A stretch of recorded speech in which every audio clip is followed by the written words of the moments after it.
தற்போது ஊடகங்கள் எல்லாவற்றிலும் நடிகை திருமதி ஊர்வசி அவர்களின் பேட்டிகளை நம்மால் காண முடிகிறது. பேசும் மையின் இந்த பதிவு அதை ஒட்டிய ஒரு பதிவுதான்.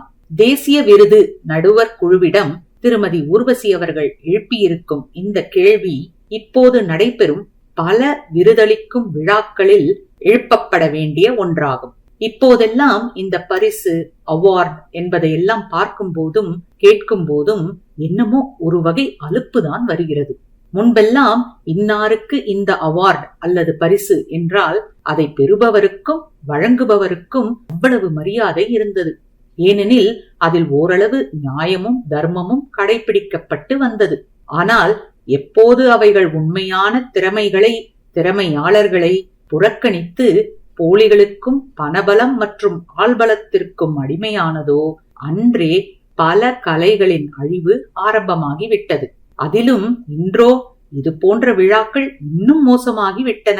வார்த்தைக்கு வார்த்தை இது நடுவர் முடிவுதான், இதில் மற்ற குழுவினருக்கு எவ்வித சம்பந்தமும் இல்லை என்று அவர்கள் மீண்டும் மீண்டும் கூறுவதை கேட்கும் போது எங்கப்பன் குதிருக்குள் இல்லை என்ற பழமொழி நம் செவிகளில் ஒலிப்பது போலவே இருக்கும்.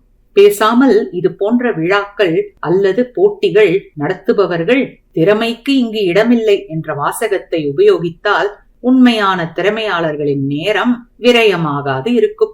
இது போன்ற பாரபட்சமான விழாக்கள் ஒரு பக்கம் அரங்கேறும் அதே வேளையில் நேர்மையான விருது அளிக்கும் விழாக்களும் குழுக்களும் அங்கொன்றும் இங்கொன்றுமாக இருக்கத்தான் செய்கிறது. ஆனால் அவைகள் எவ்வித ஆர்ப்பாட்டமும் ஆரவாரமும் இன்றி அமைதியாக நடைபெற்று வருகிறது. அதனால்தான் அவற்றிற்கு மதிப்பில்லையோ என்னவோ. உண்மைக்கு என்றைக்கு மதிப்பு இருந்திருக்கிறது? ஆனால் இறுதியில் உண்மைதான் வெல்லும் என்பதை பல கதைகளிலும் உலக நடப்புகளிலும் பார்த்தும் படித்தும் கேட்டும் தெரிந்திருந்தாலும் என்ன செய்ய? போலிகள் பளபளக்கின்றனவே. போலிகளுக்கு தெரியுமா திறமையின் கஷ்டமும் நஷ்டமும்? அதனால்தான் அவைகள் தலை குனிந்து வெட்கப்படுவதற்கு பதில் தலை விரித்து தாண்டவம் ஆடுகின்றன. எப்போதும் அநீதியை எதிர்த்து குரல் கொடுப்பவர்தான் பெரும் பேச்சுக்குள்ளாகிறார். அநீதி இழைத்தவரல்ல. உண்மையா இல்லையா? நீங்களே சொல்லுங்கள்.